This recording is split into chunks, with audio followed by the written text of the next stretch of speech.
సందర్భంలో ఒక కన్న కూతురుగా మీరు చేయాల్సిన కామెంట్స్ అవి కావు, మీరు మాట్లాడాల్సిన విషయాలు అవి కావు.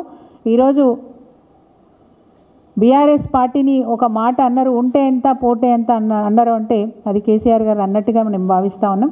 ఇది సరైన పద్ధతి కాదు, మంచి పద్ధతి కాదు. పార్టీకి అనేక మంది ద్రోహం చేసినారు, అందులో మీరు కూడా ఒకరిగా మిగిలిపోవాలనుకుంటే మేము చేసేదేం లేదు.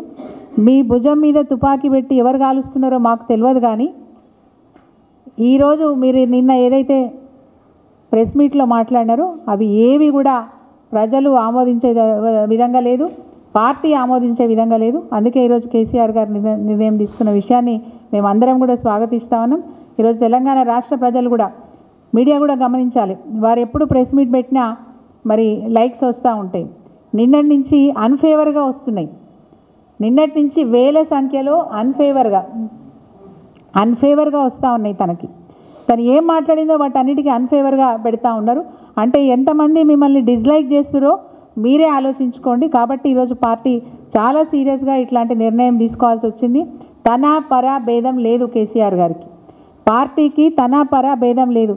ఏ విధంగా అయితే 10 మంది ఎమ్మెల్యేలు పార్టీకి ద్రోహం చేసి బయటికి పోతే పార్టీ ఏకకంఠంగా వాళ్ళ మీద చర్యలు తీసుకోవాలని పోరాటం చేస్తుందో, ఈరోజు మీరు కూడా పార్టీ ఉంటే ఎంత పోతే ఎంత అని మాట్లాడిరంటే పార్టీకి ద్రోహం చేసినట్టే లెక్క. మీరు కూడా దాన్నే దృష్టిలోకి తీసుకొని ఈరోజు మంచి నిర్ణయం కేసీఆర్ గారు తీసుకున్నారు. మా అధినేత, మా పార్టీ అధినేత కేసీఆర్ గారు తీసుకున్న నిర్ణయాన్ని మేమందరం కూడా హర్షిస్తూ ఉన్నాం, స్వాగతిస్తూ ఉన్నాం. ఎక్కడికక్కడ మండలాలలో క్షేత్రస్థాయిలో కూడా ఎక్కడికక్కడ రెస్పాన్స్ అట్లనే వస్తూ ఉంది. సో కవిత గారు తనకు తానే గొయ్యి దవ్వుకున్నట్టుగా అనిపిస్తూ ఉంది. మరి ఎవరి మార్గదర్శకంలో ఎవరిని ఫాలో అవుతూ ఇవన్నీ మాట్లాడినారో వారికి కాలమే బుద్ధి చెప్తుంది. ఇది సరైన పద్ధతి కాదని చెప్పి తెలియజేస్తూ మరి పార్టీ తీసుకున్న నిర్ణయాన్ని మేము అందరం కూడా స్వాగతిస్తూ ఉన్నాం.